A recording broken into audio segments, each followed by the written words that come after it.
உங்கள் இல்லங்களில் வந்து உங்கள் உள்ளங்களை உயிர்ப்பிப்பது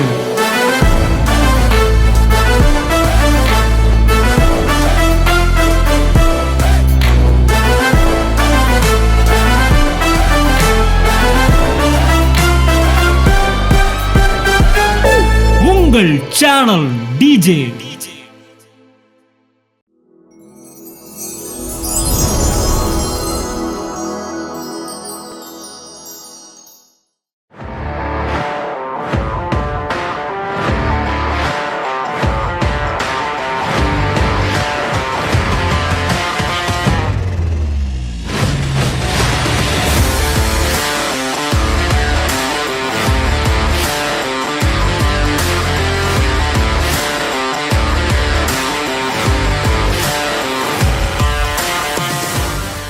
பிரைஸ் தி லார்ட். 2019 ஜனவரி மாதத்துலேருந்து நாங்கள் ஏசப்பா எங்களுக்கு அப்பாவோட மெசேஜை ஃபாலோ பண்ணுறதுக்கு உதவி பண்ணார். அந்த ஞாயிற்றுக்கிழமை எங்களால் சர்ச்சுக்கு போக முடியல. இன்னொன்று, சர்ச்சுக்கு போவோமா, எந்த சர்ச்சுக்கு போகிறது, இப்படி பல குழப்பங்கள் எங்களுக்குள்ளே இருந்தது.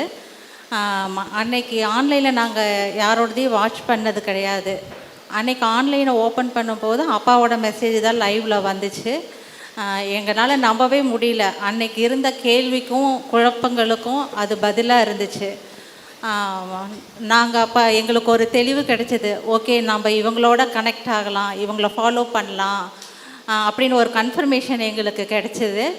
இவருக்கு இந்த அக்டோபர் 26 வெள்ளி நைட்டு சனி விடிக்காலம் திடீர்னு உடம்புக்கு முடியாமல் போயிடுச்சு. ஒரு 3:30 மணிலேருந்து தலை சுத்தல், வாமிட்டு, நிற்க முடியல, உட்கார முடியல, நடக்க ஒன்றுமே பண்ண முடியல. நாங்கள் 2 பேரும் தனியாக தான் இருக்கோம். அப்போவும் நான் பதட்டப்படலை, பயப்படலை. ஏன்னா ஏசப்பா என்னோட இருக்கார் அப்படிங்கிற ஒரு தைரியம் எனக்கு இருந்துச்சு. ஏன்னா அப்பாவோட வளர்ப்பு அப்படி, எந்த சூழ்நிலையும் நம்ம எங்களை கலங்கிறதுக்கு விடலை. அப்புறம் ஒரு 7 மணி வரைக்கும் பார்த்துட்டு எங்கள் பொண்ணுக்கு நான் ஃபோன் பண்ணேன். இந்த மாதிரி ரொம்ப அப்பாவுக்கு முடியல, நான் ஆட்டோவில் கூப்பிட்டு போகிறேன்னப்போ இல்லை நாங்களே வரோன்னு சொல்லி சொன்னால். ஆனால் 10:30 மணிக்கு தான் பக்கத்தில் கிளினிக் ஓப்பன் ஆகுன்னு சொல்லிட்டாங்க. அப்புறம் 10:30 மணிக்கு நாங்கள் இவரை கூட்டிகிட்டு போகிறதுக்குள்ளார ப்ரெஷர் ஜாஸ்தி ஆகிடுச்சு. 200க்கு வந்துருச்சு ப்ரெஷரு. நிற்க முடியல, ஒன்றுமே பண்ண முடியல. வாமிட் ஒரு கவுண்ட்லெஸ், அந்த அளவுக்கு வாமிட் பண்ணிட்டார். உள்ளன்னு குடலில் ஏதாவது இருக்குமா அப்படிங்கிற அளவுக்கு டீஹைட்ரேட் ஆகிட்டார். அப்புறம் 10:30 மணிக்கு அங்கே போய் இன்ஜெக்ஷன் போட்டுட்டு ஒரு 1 ஹவர் ரெஸ்ட் பண்ணிவிட்டு சரி வீட்டுக்கு போகலான்னு எந்திரிக்கும் போது கால் 2ம் இவருக்கு நிற்கவே முடியல. கால் இருக்கா என்னன்னு கூட தெரியல, அப்படி ஒரு கண்டிஷன். ஓகே, நம்ம இனி வீட்டுக்கு கூட்டு போகிறது சரி வராது, நம்ம ஹாஸ்பிட்டல் கூட்டு போயிடலாம். ராமகிருஷ்ணா போனோம். எமர்ஜென்சி வார்டுக்கு நேராக போயிட்டோம். அங்கே டியூட்டி டாக்டர் பார்த்துட்டு ஸ்ட்ரோக் மாதிரி இருக்குது அப்படின்னோடனே எங்களுக்கு பயங்கர ஷாக் ஆகிடுச்சு. ஏன்னா நாங்கள் அந்தளவுக்கு சீரியஸாக எதிர்பார்க்கல. ஏதோ ஃபுட் பாய்சன் அப்படின்னு நினச்சிட்டோம். நாங்கள் டக்குன்னு நான் ஸ்பிரிட்டில் தான் கனெக்ட் ஆனேன். அப்போ அந்த மாதம் கொடுத்த வாக்கு தத்தம், அவன் மறுக்கையை போல் அவன் கை சொஸ்தமாயிட்டுன்னு ஒரு வார்த்தை கொடுத்துருந்தாரு. அதுதான் என் முன்னாடி ப்ரொஜெக்ட் ஆச்சு. அப்புறம் ரேமாவும் ஒரு வேர்ட் கொடுத்தாரு. அவரில் அன்பு கூறுகிறவர்களுக்கு சகலமும் நன்மைக்கு எதுவாய் நடக்குங்கிற ஒரு வேர்டு ரேமாவாக கொடுத்தாரு. அந்த வேர்டு என்னை பிடிச்சிருச்சு, நானும் அதை பிடிச்சிட்டேன். உடனே ரொம்ப கேஷுவல் ஆகிட்டேன். அந்த இடத்துலையும் சந்தோஷப்பட முடிஞ்சுது என்னால். ஏன்னா ஏசப்பா கூட இருக்கார் அப்படின்ட்டு. என் பொண்ணு கூட அம்மா என்ன நீ தெரிஞ்சுதான் இருக்கியா அப்படின்னு கேட்டால் நான் எதையும் கண்டுக்கல. எம்ஆர்ஐ ஸ்கேன் எடுக்க போனாங்க. வந்துட்டு இந்த மாதிரி லெஃப்ட் பிரெயினுக்கு போகிற நர்வில் ஒரு சின்ன கிளாட் இருக்குது, அதனால தான் இவருக்கு இந்த பிரச்சனை அப்படின்னாங்க. அப்புறம் இது ஹார்ட்டுக்கு போகிற நர்வு, ப்ரீத் பண்ணுற நர்வு 2மே பக்கத்துலேயே லொக்கேட் ஆகிருக்கு, அதனால் நீங்கள் ஹாஸ்பிட்டலில் இருக்கிற மாதிரி இருக்கணும். ஓகே, நாங்கள் இருக்கோன்னு சொல்லிட்டோம். ஒரு 4 days அங்கே இருந்தோம். 3rd டேவே டாக்டர் வந்துட்டு நல்ல ஒரு இம்ப்ரூவ்மெண்ட் இருக்குது, 10 நாளைக்கு உண்டானது இவருக்கு இன்றைக்கே இருக்குன்னு சொன்னதே எங்களுக்கு ரொம்ப சந்தோஷமாக இருந்தது. மறுபடியும் ஏசப்பாக்கு நன்றி சொன்னோம். இதில் ஒரு பெரிய விஷயம் என்னென்னா, இவருக்கு ஸ்ட்ரோக்குங்கிறதே இவருக்கு தெரியல. அங்கே ஹாஸ்பிட்டல் வீட்டுக்கு வர வரைக்கும் தனக்கு என்னங்கிறதே அவருக்கு தெரியல. அப்படி ஒரு சூழ்நிலையில் தான் இருந்தது. 4வது நாள் வாக்கரோடு தான் வீட்டுக்கு வரோம். எங்களை கொண்டு வந்து விட்டுட்டு மகளும் மருமகனும் கிளம்பி போயிட்டாங்க. அந்த இடத்துல கொஞ்சம் எனக்கு ஒரு கலக்கமாக இருந்துச்சு. ஏன்னா ரொம்ப ஆக்டிவாக இருப்பார், அவரோட வேலையை அவரே பண்ணிக்குவார். இன்றைக்கி நிற்க முடியல, நடக்க முடியல, இன்னொருத்தரோட உதவி தேவைப்படுதுங்கும் போது கொஞ்சம் கலங்கினேன். ஆனால் ஏசப்பாக்கிட்ட 2 அலையாளத்தை வச்சேன் நான். அப்போ அடுத்த தடவை டாக்டரை பார்க்கும்போது நடந்து போகணும். இன்னொன்று, இந்த ஒரு மாதம் முடியறதுக்குள்ளே 2 வீலர் எடுத்துடணும். அவர் இந்த ஒரு 2 அடையாளத்தை தான் நான் கேட்டிருந்தேன். அதே மாதிரி பார்த்தீங்கன்னா 8 நாள் ஆச்சு. உட்காந்து பேசிகிட்டு இருக்கோம். போன வாரம் இந்நேரம்லாம் இவ்வளோ கஷ்டமாக இருக்குதுன்னு பேசிகிட்டு இருக்கோம். பேசிவிட்டு நான் கிச்சனுக்கு போயிட்டு வர்றதுக்குள்ளார நான் நடந்துட்டேங்கிறாங்க. என்னால் நம்பவே முடியல. என்ன சொல்கிறீங்க, உண்மையை தான் சொல்கிறீங்களான்னா உடனே நடந்து காமிச்சார். அது உடனே நான் பொண்ணுக்கிட்ட ஷேர் பண்ணேன். அது ரொம்ப சந்தோஷமாக இருந்துச்சு. அப்புறம் அதேமாதிரி ஹாஸ்பிட்டலுக்கு நடந்து போயிட்டு வந்தாங்க. 15th டே பார்த்தீங்கன்னா வீட்டை விட்டு வெளியே வருவோம் மாதிரி இருந்த சூழ்நிலையில் 15th டே இங்கே சர்ச்சுக்கு நாங்கள் வந்துட்டோம். அதே மாதிரி ஒரு மாதம் முடிகிறதுக்குள்ளாரே 2 வீலரையும் எடுத்துட்டாங்க. இப்போ அவங்க 1 மந்த் முடிகிறதுக்குள்ளே இதெல்லாம் நடந்தது. ஏன்னா ஸ்ட்ரோக்குனா எப்போ சரியாகும் எப்படி சரியாகும்னு நமக்கு தெரியாது. எப்போ வேணால் அது குணமாகாமையும் போகலாம். சொல்கிறாங்க அது எப்படி இருந்தாலும் ஒரு வித்தியாசத்தை காமிச்சு கொடுக்கும். அவர் நடக்கும்போது நிற்கும்போது கண்டிப்பாக ஒரு வித்தியாசம் தெரியும்னு சொன்னாங்க. ஆனால் அவர்கிட்ட அப்படி எந்த வித்தியாசத்தையும் பார்க்கல. இந்த கண்ணு குட்டி ஆயிடுச்சு, இந்த வாய் ஒரு பக்கம் இதாகிடுச்சு, இந்த கை இந்த கால் இப்படி தான் அந்த பிரச்சனை இருந்தது. ஆனால் இன்றைக்கி ஒரு சுகத்தோடு இன்றைக்கி நிற்கிறாரு.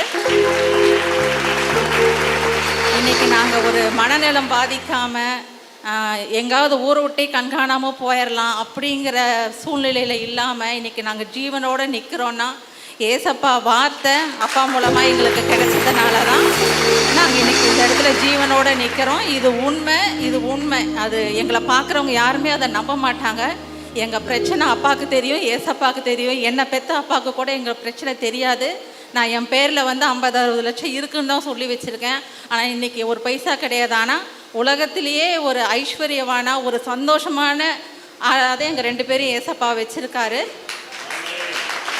அதே மாதிரி ராஜ்யத்தின் கலாச்சாரத்தை கற்றுக் கொடுத்து தேவ புத்திரர்கள் எங்களிடத்திலிருந்து வெளிப்படும் வகையில் எங்களை வழிநடத்துகிற ஆவிக்குரிய அப்பாவுக்கு என்னோட நன்றியை சொல்லிக்கிறேன்.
உங்கள் இல்லங்களில் வந்து உங்கள் உள்ளங்களை உயிர்ப்பிப்பது